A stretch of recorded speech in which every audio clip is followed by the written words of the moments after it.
10th standard आपलं सुरू झालेलं आहे. आपली एक्साइटमेंट असते अभ्यास कसा करायचा, त्याची प्लॅनिंग काय करायची. तुमच्या प्लॅनिंगला एक मदत म्हणून मी हा व्हिडिओ बनवलेला आहे सायन्स सब्जेक्टसाठी.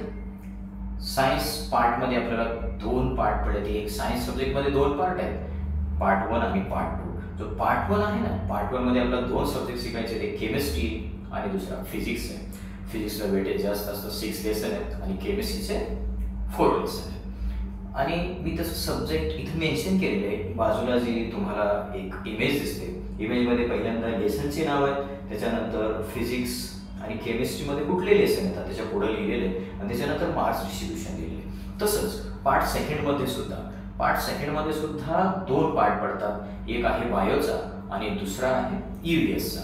खूप इझी लेसन आहे. EVSचे तर काय इझीच असतात लेसन. बायो तर तुम्हाला इंटरेस्टिंग असेल. मग त्याच्यामध्ये सुद्धा पहिल्यांदा लेसनची नावं, त्याच्यानंतर तो कुठल्या सब्जेक्टमध्ये येतो, EVS मधून शिकायचा आहे का तो आपल्याला बायोमधून शिकायचा आहे, तो एक कॉलम बनवलेला आहे आणि त्याच्यानंतर मार्क्सचा कॉलम बनवलेला आहे.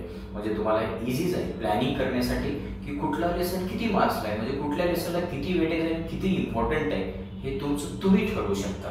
हा जो इमेज आहे हे जर तुम्ही एक स्क्रीनशॉट घेऊन ठेवा म्हणजे तुम्हाला आयडिया येत राहील. ते कुठला लेसन इम्पॉर्टन्स काय, कुठल्या लेसनला किती मार्क्स येतात, त्यानुसार तुम्ही प्लॅनिंग केलं ना, तुमचं एकदम बेस्ट आउट ऑफ मार्क्स तुम्ही घेऊ शकता. 40 आउट ऑफ 40 घेऊ शकता. तसं 60 मार्क्सचा पेपर असतो, 60 आउट ऑफ 40 मार्क्स आपल्याला सॉल्व्ह करायचं असतं. आणि हे जे दिलेले ना सगळे टोटल केला तर तुम्ही 60 होते.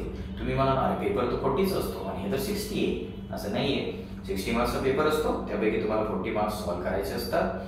आणि मग आणखी एक महत्त्वाचं, ह्याच्यानंतर मी टॉपिक वाईज म्हणजे लेसन वाईज त्याचे जे पॉईंट्स आहेत त्याच्यावर पण व्हिडिओ बनवणार आहे. आणि एक सोप्या पद्धतीमध्ये तुम्हाला एकदम सोप्या मेथडनं किंवा पद्धतीने मी शिकवणार आहे. त्यातले पॉईंट्स, इम्पॉर्टन्स काय, कुठला पॉईंट म्हणजे कसं, ते सगळं एक्सप्लेन करणार आहे. त्यामुळे तुम्ही सबस्क्राईब करा, लाईक करा, शेअर करा. म्हणजे येणारा जो व्हिडिओ आहे मी बनवणार आहे ते तुम्हाला नोटिफिकेशन येईल आणि ते पाहता येईल. Okay, thank you.